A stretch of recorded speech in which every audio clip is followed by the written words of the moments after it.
Join us today in a profound conversation with Erin Williamson, the Chief Programs and Strategy Officer at Love 146, as she shares her remarkable journey from working with homeless children in Kenya to championing the fight against child trafficking and exploitation.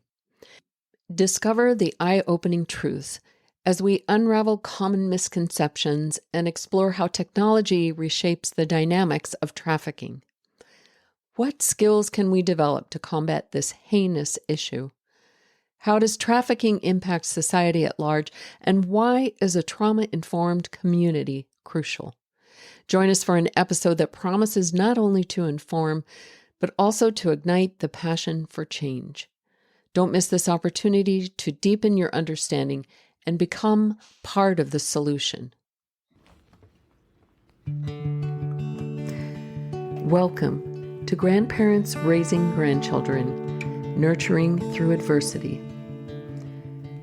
In this podcast, we will delve deep into the challenges and triumphs of grandparents raising grandchildren.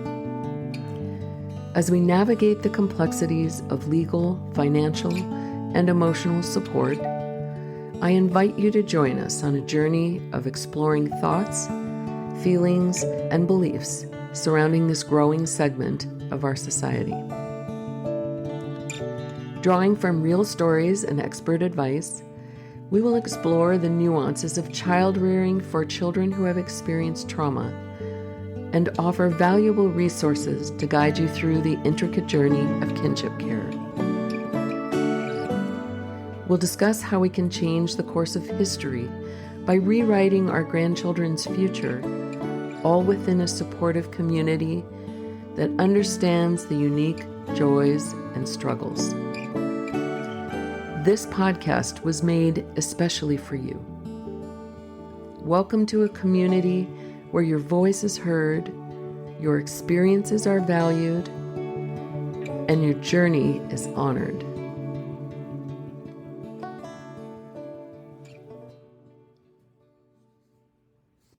Before diving into today's poignant episode on child trafficking and exploitation with Erin Williamson from Love 146, I want to share a personal revelation that reshaped my perspective. Much like the complexities of raising traumatized youth, I once believed that issues like child trafficking were distant from my home and my life. I'd never even heard of terms like sex tourism. It was a topic I thought didn't concern me personally, but this conversation opened my eyes to the urgent need for awareness and action. Together, we'll explore how technology influences trafficking dynamics and discuss how we can develop a critical skill set to combat this crisis. We'll also examine its broader societal impact and the importance of a trauma-informed community. How can we create an environment where our family doesn't have secrets is not just an ideal, but a practiced reality? Join the conversation as we challenge these misconceptions and strive for a safer future for our youth. Erin, you're a mother yourself of 2 children. I am. And their ages again, tell me? I have a 13-year-old and a 9-year-old, so we are in the thick of it. Yes, you are. We were just discussing how when a stranger comes up to a child that's struggling and tells them everything they want to hear, it's hard for them not to fall for these people that are abducting our children for sexual trafficking. Yeah, I mean, what we see, adolescence is a hard time, right? For many of us, we think back on our own adolescence and it was a tough time. And, for children growing up, I think in today's society, there's even more to compare yourself to, right? There's the kids that you go to school with, there's what you see on TV or in YouTube on, what you might see out in, advertisements and social media. And so, it can be really, really challenging. And a lot of times, especially girls, although this also happens with boys as well, but can have a lot of concern around their image, around are they beautiful? Are they enough? Are they smart enough? And, that's what predators use. They come into their world and they say, you are beautiful and you're so smart and you're so special and you're different than other girls your age. And, and that's a message that every young child wants to hear, that they're special, that they're different, that they're somebody that somebody else, takes interest in. And predators really utilize that to form these bonds and these relationships with these children prior to exploitation. So I want to clarify something. Your passion for combating child trafficking and exploitation began in Kenya. It did. With unhoused children. It did. So we're talking about an issue that crosses areas of poverty, areas of wealth. This is an issue that doesn't stem from just kids in Africa or other countries, but it happens right here in America. Why don't you tell us what ignited your passion for this heartbreaking subject and how it brought you here today to Love 146? Yeah. So I did my study abroad over in Kenya. And as part of my program, you had to go off for a month and kind of do research and you could pick what area. And I was really taken aback by the young kids that were living on the street. And we're talking about very young children living by themselves or in groups. What ages? I mean, as young as 3, 4, 5. Mm-hmm.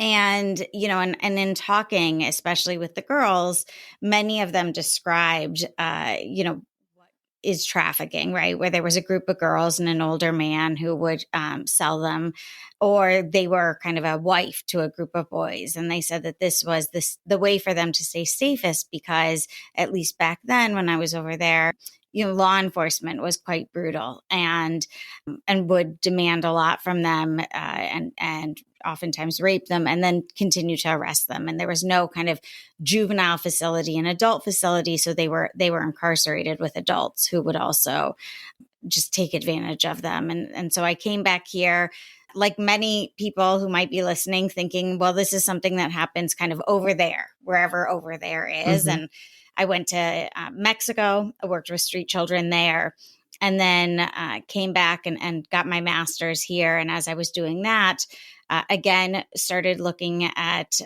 child sex tourism, which is actually where people will book tickets to go to another country specifically to engage in sexual acts with minors. Really?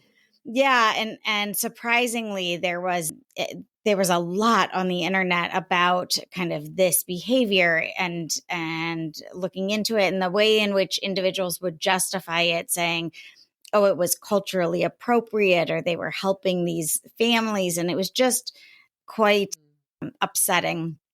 And then I became more and more aware that, yes, this too was happening in the United States. And that's really what I've committed myself to since then, realizing that, this is happening in every community. And like you said, there are vulnerabilities. Poverty for sure is one. System involvement is one. But we have worked with kids who come from affluent homes, who have 2 parents at home.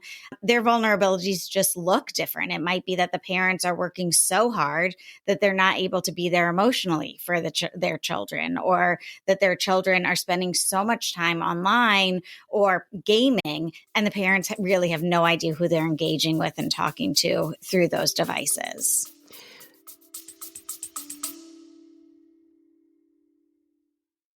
I recently received an email from a listener named Laurel. At 61, Laurel and her husband, who's navigating his own health challenges, are now raising their grandson after a series of unimaginable losses. In 2022, they lost their son to a fentanyl overdose. Then just a year ago, they lost their daughter the same way. The morning after, they'd stayed up late together planning her son's 3rd birthday party. Laurel told me that she lives one day at a time. She's dealing with the financial strain of using her 401k to survive, the physical toll of caregiving, and the emotional weight of what ifs. But she also said something that I want everyone listening to hear. She said that just telling her story to people who can relate is refreshing. That's exactly why we do this. Whether you're navigating addiction in your family, raising a grandchild you didn't expect to be raising, or just trying to find your footing after a loss, we need to hear your story. There's always someone else out there who needs to hear that they aren't the only one. Your experience is a lifeline for someone else. So if you have a story to share, or if you're looking for that community Laurel found, please join our Facebook group or sign up for our newsletter on our website at grandparents-raising-grandchildren.org. Let's keep relating, and let's make sure no one walks this path in silence. Thank you, Laurel, for your courage to share your story with others. You spoke about the fact that people believe it's something that doesn't happen here at home. What are some of the other common myths or misunderstandings about child trafficking? Absolutely. So, there's kind of the white van, that a kid, a white van will pull up and kind of kidnap your kid, and that's how they'll end up in trafficking. And reality is that most of the youth that we work with aren't physically taken or even physically held. It really is an emotional bond that the traffickers create with their victims. And then, of course, also it's the cycle of abuse, right?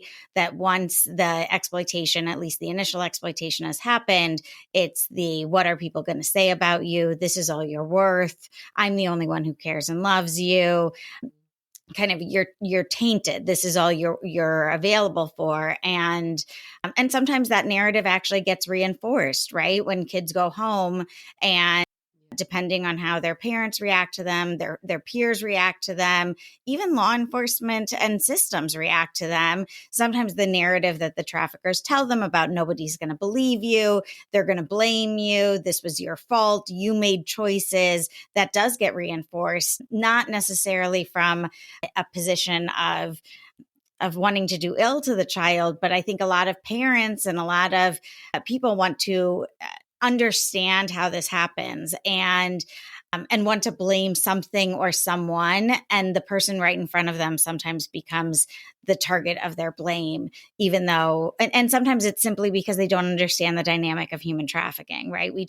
There's not a ton of information about that dynamic, and there's not a lot of service providers out there that are able and to walk alongside caregivers, whether they be parents or grandparents or foster parents or whoever is caring for that child, to really explain to them, what does this dynamic work? Because oftentimes what we'll see kids will be exploited, and then they will run back to their exploiter a few times before they're really able to, get themselves out of that situation. And that's even with a lot of support and caring adults in their lives. So awareness is a key component of combating trafficking. Absolutely. Awareness is awareness to prevent trafficking. And then if you do find yourself in a situation where your child is experiencing any kind of grooming or recruitment or even trafficking, really getting connected to a service provider that has worked with this population, right? Not every therapist or every service provider works with trafficking, and the dynamics are just very, very different than other forms of sexual violence. I imagine also with technology being such a prevalent part of children's lives these days, that's another reason why we may be seeing more trafficking issues in today's world. Yeah. And I will say, if you go to our website, love146.org, on the top, there's a banner, and it's emails specifically for parents and caregivers with really practical tips about introducing technology and how to do it in a manner that's kind of age appropriate and also reduces their risk for trafficking victimization. My oldest has a cell phone.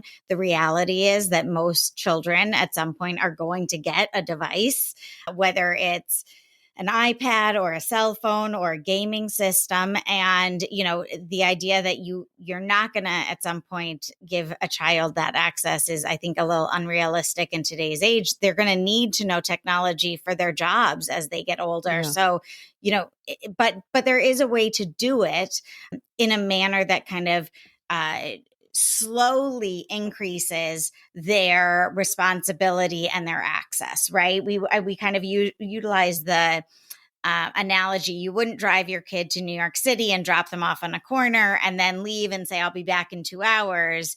And yet we kind of do that when we just give a kid a device and we don't provide any guidance or any boundaries around that device or really restrictions. And oftentimes we see parents and caregivers, what they'll do is they'll kind of wait for the first thing to go wrong. And then they'll be like, oh my gosh, now I'm going to implement these rules and restrictions. And that developmentally, that's really backwards. We actually really need to implement harder kind of protective factors and boundaries and kind of ability to kind of monitor what they're doing on those devices. And then as kids develop and show that they can handle that level of freedom and responsibility, then slowly as they grow in age, we release more and more access and we provide less and less monitoring because again, at some point they're going to leave your household. We want them to be able to fully function on their own. But the idea that a 12 or a 13 or an 11-year-old could fully function on the internet without kind of experiencing any form of it's just unrealistic at this point. You know, you can do a report on Virginia and spell it wrong and get access to a lot of inappropriate stuff. Yes. Tell us about the survivor care program that you've built in Connecticut. Sure. So no, our survivor care program in Connecticut is really for kids who have been identified as suspected and confirmed survivors of trafficking or at very high risk, and they're in the process of being groomed and recruited. And it really was because we looked around and we didn't see any sort of program that existed for this specific population. We go out into the community. It's not a program where kids have to come to us. We go out there, and that's in part so that we can work with parents and caregivers. Some of our youth, our system involved, are involved in the child welfare system. For anyone who's familiar with that system, if you're an adolescent in child welfare and you run, you actually risk losing that foster placement. So that sometimes our youth will come back and they will be moved around the state. So we wanted to make sure that the same service provider could follow them. And they're all licensed social workers, but could follow them no matter where they were placed so that they had continuity of care. Because oftentimes what we found, especially with those that were system involved, is by the third or the fourth placement or the third or the fourth, therapist asking the exact same questions, the kids kind of become like, I don't want to answer these questions anymore, right? And they can be seen as not compliant. They can be labeled when in reality, that can be really traumatizing for kids to be asked to repeat the story over and over and over. And so we journey alongside them as they go through other services. We work with the foster parents to try to provide them support so that the foster parents have somebody that they can call if they're struggling. We really do a lot of proactive safety planning. So again, if we have a kiddo, for example, that we know is a frequent flyer, we call frequent flyer if they run a lot, we'll say like, are you a planner or are you an impulse runner, right? If you're a planner, then why don't you find either a friend you can always tell where you're going, or write it down and hide it in the same place in your room and tell that friend, if I'm ever missing for more than 24 hours, I want you to be able to tell, my foster parent or a teacher at school that I hide a note in this book that says where I am, so that if something, God forbid, happens to you, at least people know where to start looking for you. If you're an impulse runner, work with your parent or your caregiver to say, here's the three places I'm going to run to. I'm going to run to my aunt's house. I'm going to run to my best friend's house. And I'm going to run to, the person down the street that I sometimes hang out with.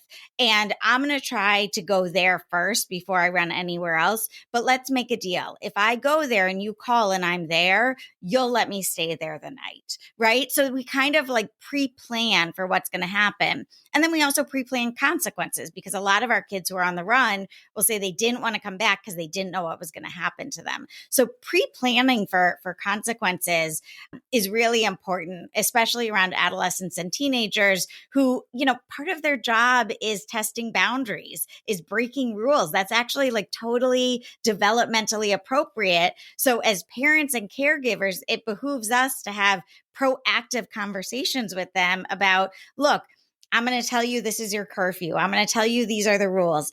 And I'm also going to let you know that I was once someone your age, and I understand that part of an adolescent's job is to push boundaries. And I'm not saying I want you to break the rules, but I want you to know, if you do, that the most important thing when that happens is your safety. So you can always call me. Yes. You can always come home. We'll figure it out together. I'm not saying there won't be any consequences, but the most important thing right in that moment is for you to know that you can come home and be safe, and we'll figure it out together. Now, this program that you're speaking about, this is something that someone that's listening, if they don't have a program in their area, can they contact you and get support?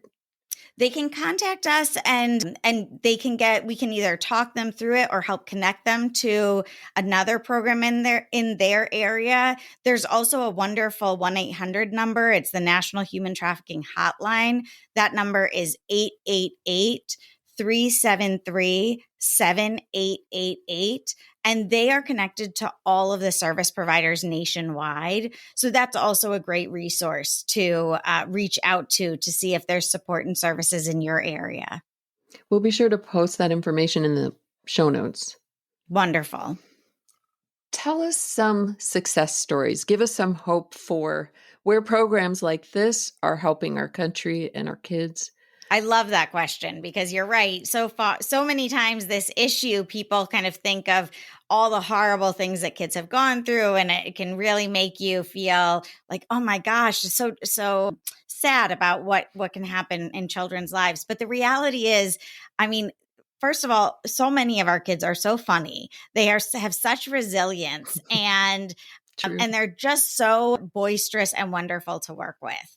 And they really do have so many talents and so many skills and so many desires for their future. And so one of the things that we are really committed to is only about half of the youth who come to us are regularly attending school. And we really work to re-engage youth in the education system, whether that is going back to the high school that they were at, or completing a GED, or doing a credit recovery program. But we want them to be able to achieve their dreams. And we also want them to understand how to take those steps. And so we spend a lot of time with them talking about what their future might look like. And for many of our youth, this is the first time they've ever thought about that. A lot of them have assumed either futures that had violence in them, or they assumed they were going to unfortunately pass away at a young age. And so we really try to empower them to envision a future that they can create for themselves, and really help to show them that they have power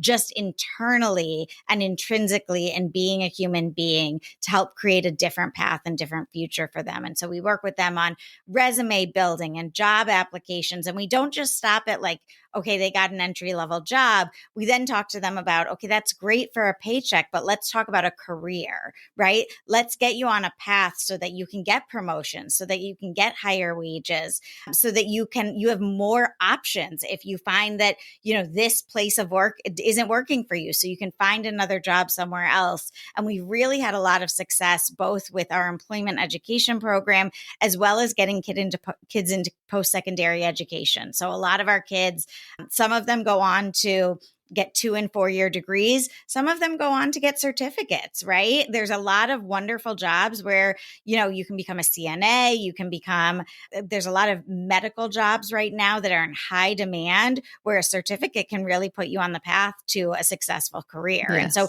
we really want to start with that kids at, what they're interested in, and then set them on a path towards success. Do you have a particular story of a child that you've worked with that comes to mind? Yeah, so we don't tell necessarily specific stories, because we never want our kids to feel like we are, utilizing their story specifically. But what I can tell you, and I can tell you this very clearly, because this is the story of many, many of our youth. But we have many youth who, when they're first kind of referred to us, they're at a younger age, right? We tend to get 13, 14.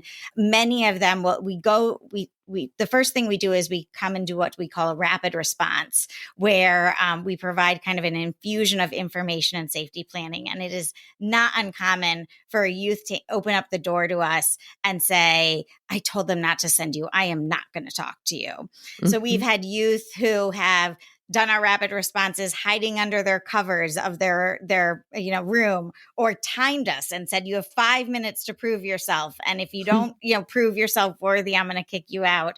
We have kids that have said, I'm like turned their back to us while we've started this. And really what we do is we just talk to them. We say there's no judgment. We're going to share things that have happened to other youth. We're not saying they have or will happen to you. And so many times we have had youth disclose kind of what they're going through.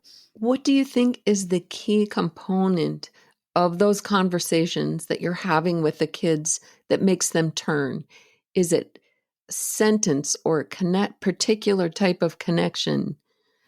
How we phrase it is we work with youth that have found themselves in really difficult situations and had to make really difficult choices.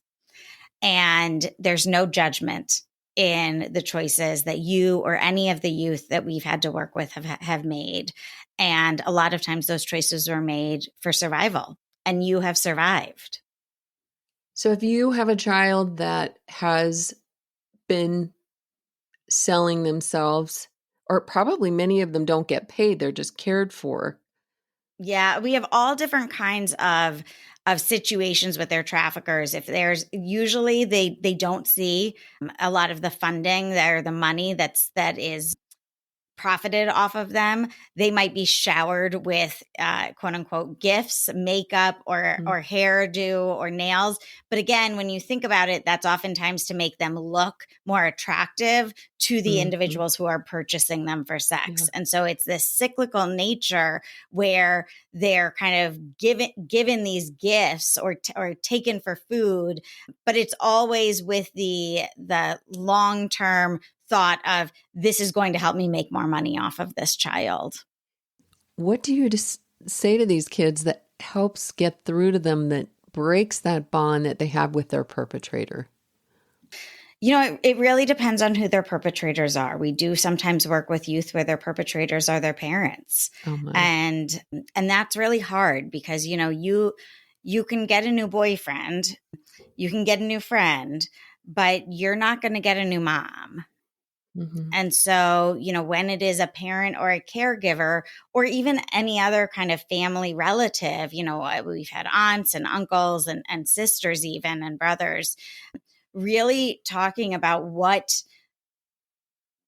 first of all, obviously that should never have happened. And that's not what that relationship is meant to be. And also kind of what is that relationship? What is the loss that you have experienced, and really validating that is a loss, right? That is a loss when you have a relationship that's supposed to be an important bond in your life, and that bond ends up being used as a weapon. Yeah. Sometimes when we're talking about romantic partners or friends, sometimes we have couples that will traffic the kids that we work with. We're able to really, really walk them through of, were you making choices, or were these people kind of what we call grooming and recruiting you, right? First kind of giving you all the flattery and saying everything to make you feel special, and then slowly pulling you away from your parents, your grandparents, your caregivers, and then really flipping the switch at some point and saying, if you really loved me, or taking photos and then saying, I'm going to blackmail you, I'm going to send these to you, or what would your grandparents think of this? What would your friends at school think if I sent this out? I'm going to do this. We do see a lot of that blackmail. So again, as you're working with kids and raising kids, talking to them about that grooming and recruitment process, because oftentimes we send this message of like, don't talk to strangers. But what our youth will say is, by the time they were exploiting me, they weren't a stranger. They were this really important person in my life, right? That I didn't want to lose. Very important. Yeah. And that brings us back to realizing that the most important thing that we can do is plant the seeds early on make them aware of things. Maybe these are issues that we don't really want to speak about to our children, but are essential in today's world. Do you help us? Can you help us find, is there a pleasant way of addressing this with kids that doesn't frighten them too much? Yeah, and we do talk about that in that email series that I was sharing, but we really talk Uh, about it. The analogy I often use is it's like crossing a street, right? The first time when a okay. kid is really young, you're going to hold their Yeah. hand, you're going to pause, you're going to show them how to look both ways. You know, the first time they cross a street on their own, it's not going to be a massive highway, right? It's going to be a smaller road, maybe a road that's not very busy with cars. And then, you know, the goal is that by the time they reach adolescence, they know how to cross streets safely. And at some point they're crossing streets, you know, and maybe even in New York City and navigating what that looks like. And absolutely the same is true for introducing these topics, right? So initially when they're young, we oftentimes with our children would use the phrase, our family doesn't have secrets, right? Because a lot of times predators, especially for younger children, they will say things to kids to see if they're susceptible, like, do you know how to keep a secret? Can I tell you a secret? And so one of the great things for kids to say back is, my family doesn't have secrets, because that tells that predator, this is I not, this love is going to that. be somebody that goes and tells an adult, right? So it's starting really young with just things like that, like my body, my space, right? It's your body, it's your space. And the same way as a parent, it's my body, it's my space. And we kind of practice working on those boundary settings just even within our own family. And then as we get older, you know, having that conversation of, you know, not every family is a safe family for everybody, and not every person is a safe person. And, you know, there may be somebody who seems safe to you, but at some point they might not become safe, right? And I'll give you an example of just daily things that can happen in your kid's life that can be moments for these conversations. I remember when my child was about 5 or 6 years old, she was riding home on the bus, and she was sitting with an older kid that had sat down next to her. And she said, that's my bus stop. And the older kid said, just didn't move. And she goes, that's my bus stop. I need to get out.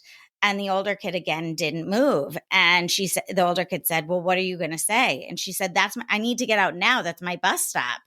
And again, the older kid continued to not move. So she ended up, you know, hitting the older kid's legs and pushing her way out. And my two kids came home running off the bus. And my older one, you know, it was like, oh my gosh, you know, this your daughter ended up hitting this person, and my younger one is crying and explaining the situation. I looked at her and I go, if you ever feel like you are stuck in a situation and you need to get out, you do whatever it takes to get out. I am happy to have that conversation if the principal calls me or someone calls me. I said, obviously, we talk about not hitting and we talk about, you know, not hurting, but this was Yes. different. You felt trapped and stuck and unsafe. And when you feel unsafe, you can do whatever you need. And so there's these moments of permissioning, right? When things are okay. Because if we just teach our kids to be nice and kind and don't ever talk back to our teachers, don't ever question, you know, the reality is that sometimes those individuals are not safe individuals. And so helping your kid navigate, I want you to trust your gut, right? And follow your gut. And if you're doing that, I will support you. Now, your gut might not always be right. And we'll talk about when your gut's not right, and we'll navigate that. But I Yes. want you to ultimately learn that. And then I will say, finally, before we gave our child our oldest a cell phone, I said, if you're old enough to have this, you're old enough to have a really hard conversation about what you might come across. And I said, Great point. you know, let me explain something. You can never unsee something. So if you're swiping and you come across something and you're not sure, you swipe, because you can never not unsee it. Yes. And really talk to him about, you know, what he might come across on the internet, and what talking to individuals means, and who's a stranger and who's somebody they know, and how, you know, predators really position themselves as somebody who is safe, but that they do that in order to kind of form these relationships. And again, you know, my feeling is, and our feeling as a family is, if you're old enough to have a cell phone, then you're old enough to have some more difficult and challenging conversations. Absolutely. The Prevention Education Initiative. Yes. So we have a curriculum called Not a Number, and we have done that in schools and after school programs. We've done that in juvenile justice sittings, really anywhere that kids congregate. We can implement that program, and it's a five module program, 5 hours, and it really walks kids through what is a healthy relationship, what is an unhealthy relationship. Let's practice refusal skills. Let's talk about consent, and it's based on the idea that we tell kids not to do drugs and they still do drugs, right? Really what we need to do is we need to develop their skill set so they know what to do if they're in an uncomfortable situation. And so it's a lot about skill building, practicing those skills, identifying your own vulnerabilities as an individual, and how you might respond if somebody's trying to take away those or take advantage of those vulnerabilities. And that's not in any way to do victim blaming, but we all have vulnerabilities around things, right? We all are self-conscious around certain things, or, wish certain things in our life would be different. And that is exactly what predators take advantage of. And so being aware of our own vulnerabilities is really important, not just for trafficking, but for kind of any sort of individual that wants to take advantage of you, even if it's like a financial scam later on in life, right? These are really important things to know about yourself. Absolutely. Oh, great conversation. What do you think are some of the broad impacts on our society of child trafficking? Yeah, I think, this is one of those unfortunate topics where once you start to become aware of it, you realize how prevalent it is. And not just trafficking of children, but the sexual abuse of children. And Do that you see it improving or getting worse? it's really hard to measure that. I think we did see during COVID, for example, the National Center for Missing and Exploited Children saw an increase of online exploitation happening, right? People were spending time on their computers and really searching and looking for inappropriate images of children. And early childhood trauma is something that oftentimes comes back later in life during adolescence. Again, when kids reach their 20s, and oftentimes we'll see, even as adults, right, it reemerge. And I think one of the things that we make a mistake as a society of thinking is, well, it happened in childhood, they've gotten over it, or it can't come back, or they should have gotten over it by now. And I think really we need to permission ourselves to know that, seeking support, it's not a linear thing, right? You might get therapy right after you experience trauma, and then it might reemerge in a different form. And then, especially for those of us who are parents and caregivers, it might reemerge because our kids are going through something and it's triggering something in us about, oh, I promised something like this would never happen to my child or my grandchild, or I thought I could protect them and I couldn't. Right. There's a level of guilt, and so I think we really need to normalize the fact that 1 in 4 women has been sexually abused by the time of 18, and 1 in 6 boys. And that is going to impact, and that's just by 18, that's going to impact them for the rest of their lives. And so we need to normalize when we enter a room and we're talking about something that there are probably people who have experienced trauma alongside us. And majority of people have experienced something really difficult in their life, even if it wasn't sexual abuse. It might have loss of a parent or a significant illness in their family. And yet we shun talking about trauma. And I wish that we normalized acknowledgement of it and normalized that it can come up and reemerge at different points in our life throughout our life, right? 20 years from now, in the role that you're in, what would you like to see? Just dream for a minute. That's a great question. Our executive director is currently asking me that question as well. You know, I feel very, very strongly that some of the kids that are at the highest risk are those in our child welfare system. And oftentimes we focus on, what parents should do or what, grandparents who are raising kids should do. And yet we never put that level of onus on the child welfare system, which is responsible for being the legal guardian for so many kids. And so in my world, what we're building towards is a system in which they feel that onus. And especially as it relates to prevention, they feel a sense of we are working with some of the most vulnerable kids, and we have to do everything we can to prevent the trafficking of children. Because we see so many of our kids, even if they're not actively in the system when they come to us, they have histories of system involvement. They have histories of child welfare, coming in and saying your home life is not a safe place. So they might now be living with somebody else in their family, or maybe their parents have worked on creating a safer home for them.